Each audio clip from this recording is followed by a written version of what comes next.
welcome to Be Confused with your anonymous host. Yeah, I almost got it wrong there. This is our first podcast, our first episode, right? Yep. Yeah, so welcome. Little disclaimer. What we say here may or may not be based on thorough research, factual evidence, or any type of investigation. It's just we're speaking out of our experiences, even though that we may have, careers that may help us have more experiences or know a little bit more about the things that may arise here in this podcast. Doesn't mean that, Yeah, so it's basically reflecting our personal thoughts and opinions, and they're formulated from our own experiences in this life, and we're going in the field of counseling, and we have, I guess, more, I don't know what the word is, but we're insight. open. Yeah, we're more open to other people's experiences than the typical person. So we're not going to talk about any of our clients specifically, but we'll talk about issues that we've seen, trends, just different topics about mental health, basically. And why do you want this to be anonymous? I want this to be anonymous because I have social anxiety, and the world is just a big, scary place, and I don't want to stick out. Yeah, and well, since she doesn't want people to know her, I can't get people to know me either, I guess. Yeah, so for me, I don't care really, but I think it helps a little bit to our dynamic because by being anonymous, people can, going to our goal for this podcast, by being anonymous, we create a safer space for people to share their thoughts, their ideas, and be able to discuss topics like this without being judged. They can connect. That fear of being judged. They're not connecting with us or connecting with our experiences here.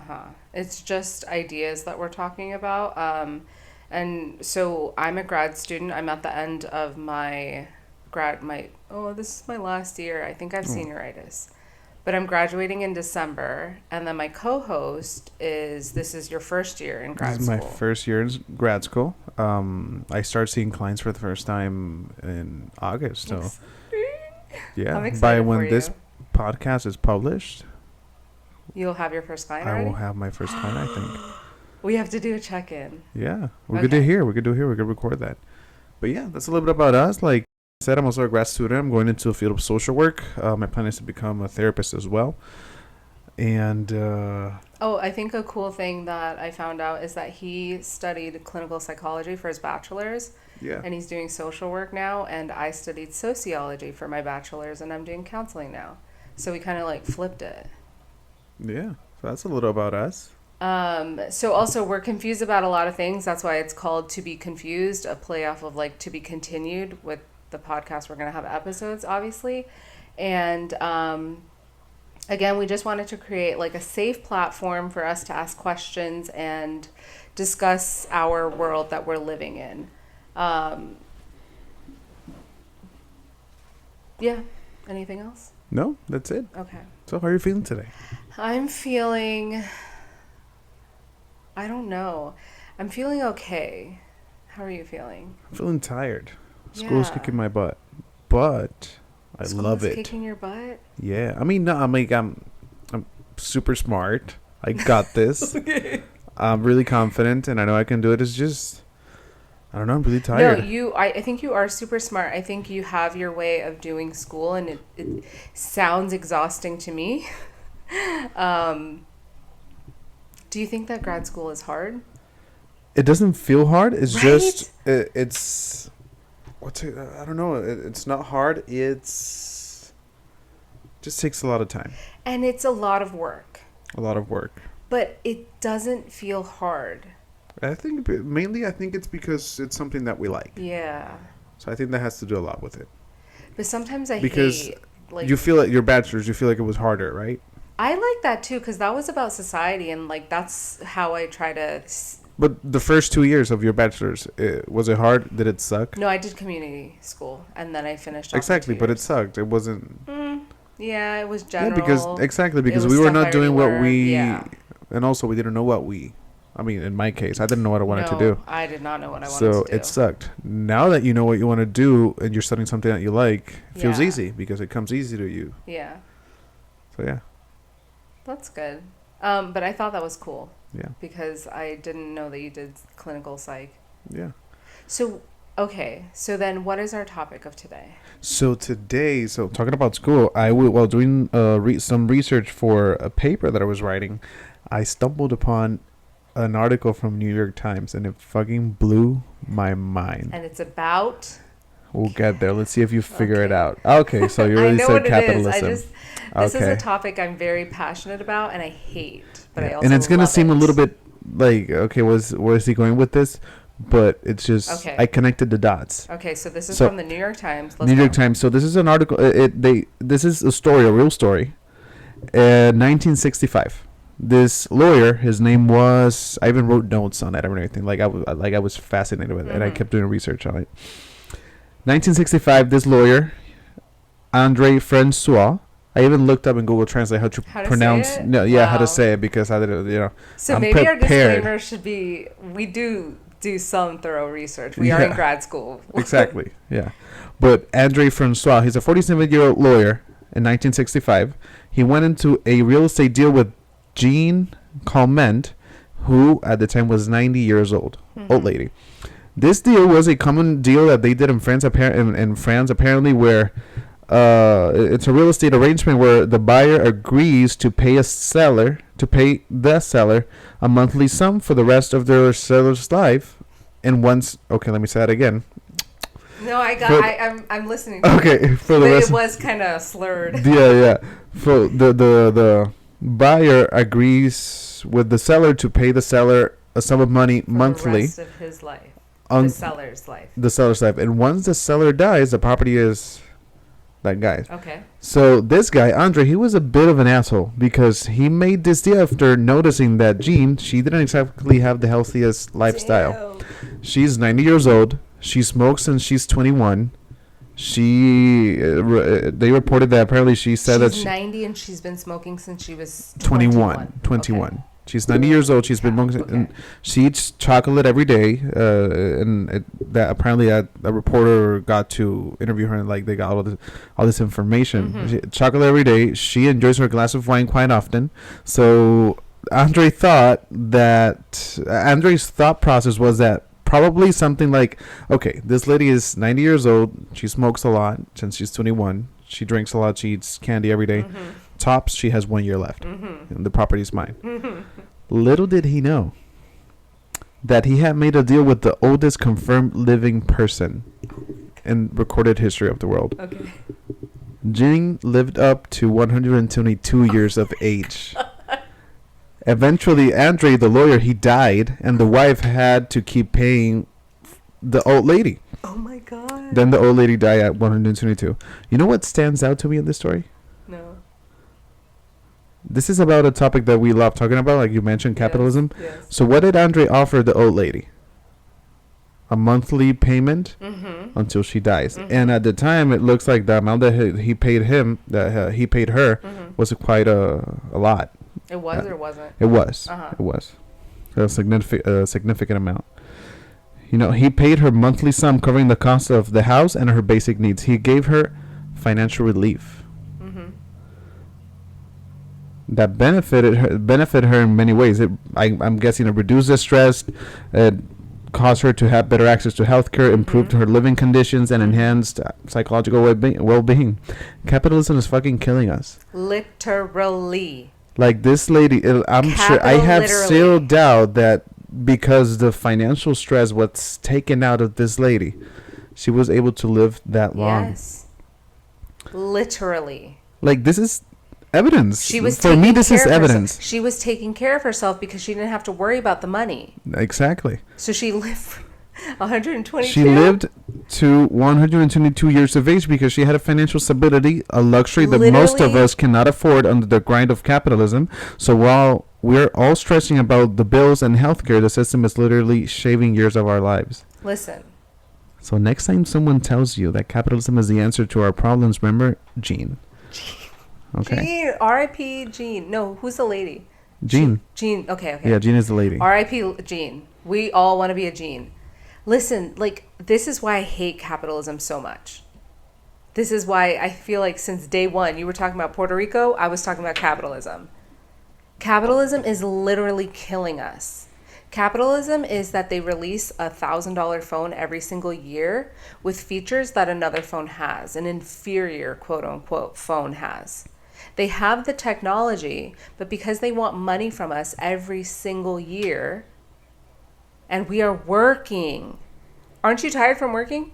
A lot. I am so fucking tired My from hair's working. falling out. From working? Stress. Okay, Financial stress. I need to work. I need to study. Manifest gene in your life. I'm gonna manifest Listen, hair. So since I started working here, I've told you, I only work max capacity 80%. I'm not killing myself for a job. Haven't I been saying that? You do? Have you ever done it? Have you ever come in and done 80%? I'm afraid of doing 80%. Okay, that's the fear. That's capitalism. You're not afraid of anything but capitalism. What would happen if you slacked off for a week? So it has some significance. A week, 20% every day. Honestly, I feel like you give 110. Like, you're a loser. I am a loser. Yes. No, it's just maybe I'll fall a little bit behind. And what? Nothing Literally, will happen. and what? Yeah, because there have been times when we didn't have money as a company and we got through it. We got paid. Killing yourself, literally, because your hair's falling off. It's dying and falling off. Yeah. Is doing what? We're still falling behind sometimes. Yeah. I'm contributing more to capitalism because I'm buying hair products that supposedly, according to the... And that's what capitalism is. Grows hair. No, for real. Yeah. The people that own Rogaine that you buy also lobby for you to have 8-hour work weeks, 5 days a week. There's... there's countries that they allow 4-day work weeks. Is it like that? I'm thinking, yes. But I'm thinking, I just saw another one where they're doing 6-day productivity, work weeks. 6 day? Yeah. Oh, that's crazy. They made it up. But productivity is better with 4 days. Productivity is better with a 4-day work week. I'm also not going to lie. I do feel like during 4-day work weeks, or like this is a 3-day work week for me, it feels longer. And honestly, I work less. Because this is a short week. I'm not able to do anything. I just slack. But if it was steady for 4-day work week, I'm sure I'll be more productive. Can you imagine? Like the studies show in those countries. So I'm in internship right now and I'm working a measly. I would just like to say this. This is capitalism. I am working for free, making a company money, and I'm paying to be in class. I'm actually losing money. But it's also a risk for the company because... It is a risk. You're an intern, you're not for the license, you're learning. Yeah, 100%. But that's why you interview people. That's why you check them and make sure you have meetings and stuff like that, supervision. I don't know. I don't think it's that big of a risk. I have insurance. I mean, there's people that are married for 20 years and they end up being someone else. They had another life or they that's kill them once in a while. Okay. So it's not that big of a risk. It's not once in a while, let me tell you. There's crazy stories like that in the news. Yeah. I don't listen to the news. Yeah. No. Okay, so back to capitalism. Capitalism. Even if it's a risk, that big risk, I'm still working 700 hours at a business that's making money, and I'm paying for class for the whole entire year. It's free labor. So when people are like, "Oh, you're lazy," or "Oh, you're doing 80%," or whatever the thing is out there. It's capitalism that's telling you that you're not working hard enough. Everybody I know is tired from working. So it can't be that you're not working hard enough. If you're tired, you're working pretty hard for me. It just doesn't make sense. Yeah, look at Jean. She was getting paid just to live where she lives, and I like that story. Send it to me. I will. I'll send it to you. That's capitalism is just. And you need to see her picture, in her 100-something birthday, 117th birthday, she was standing up, grabbing her cake with a little celebration thingy. I was like, oh my god! But would you want to live that long? Like she looked. Yeah, I mean, she looked. No, would you want to live that long? If I'm healthy and strong, yes. If they need to clean my ass and feed me through a tube, no. No. Just put a pillow over my head and. For real. You know that? Do you believe in euthanasia? I've never asked you this. Me too. But very limited cases. For example, this guy has Alzheimer's, and he says, dude, when I'm fully gone, like I can't even remember how to eat, just put me to sleep, because I wouldn't want to be a burden to anybody, anyone. Yeah, not even or like if I in have a nursing terminal home. cancer, that the pain is unbearable, that not even with like 20 pounds of marijuana or anything, just put me to sleep, Yeah, for sure. for eternity. Yeah. Let And me go. I don't believe in euthanasia for like criminals, like not because I don't care for I care for them. It's just I think that's just the easy way out. It's just, I think but so. I I also hate that. I don't want them to get a chance of liberty either, and also I don't want them That's to the be a thing. cost to, because a prisoner costs a lot of money. Yes. You told me that. Yeah, Yeah. it's It like costs more to more kill to them, kill though, someone than than to keep maintain them. them alive. But Yeah. also maintaining them alive is very, very costly. Yeah. But there are so many more prisons in our society than schools. And then they're literally making homelessness a crime. How do you control homelessness as a person who's homeless? Like, They're making anti-homeless benches. Like, what is that? what There's an is engineer that that? said, "Wait a minute, I have an idea." Capitalism. That's They want you crazy. to be afraid. You know why? It's another thing is if you're homeless, you're going to be afraid and you're going to work because you're going to work your hardest to not lose your job, and you're going to work your hardest to keep your house, and you're going to work your hardest to keep your car because you need that stuff. Because now, if you don't work, basically they're saying if you don't work, we will not take care of you. You're going to jail. That's what our society has come to. And I just want to be Gene or John. And I just want to be Jean. I just want to live my life. I don't want to do anything big. I want to sit here, do my job, and then do a podcast, and that's it. How do you pronounce the name? It's spelled Jeanne. Jeanne. Is it Jean? J-E-A. They just butcher her. Jeanne. Jeanne. Jeanne. I thought you Googled this. This is not the thorough research. No, I Google. I asked Google Translate to like how Andre Francois. Or it could be Jeannie, I think. Jeannie. Jeanne. Anyway, let's call her Jean. She feels like a nice friend. So I like Jeannie. Yeah, Jean. Jean is nice. Jean Comment. I dream of Jeannie's end of life. Yeah. But isn't that crazy? Capitalism is killing us. Yeah. You're telling me people fought for this country, we love this country, we immigrated to this country. Yeah, capitalism. And this country is literally like, here's my boot. Let me step on you and smush you. I'm going to kill you.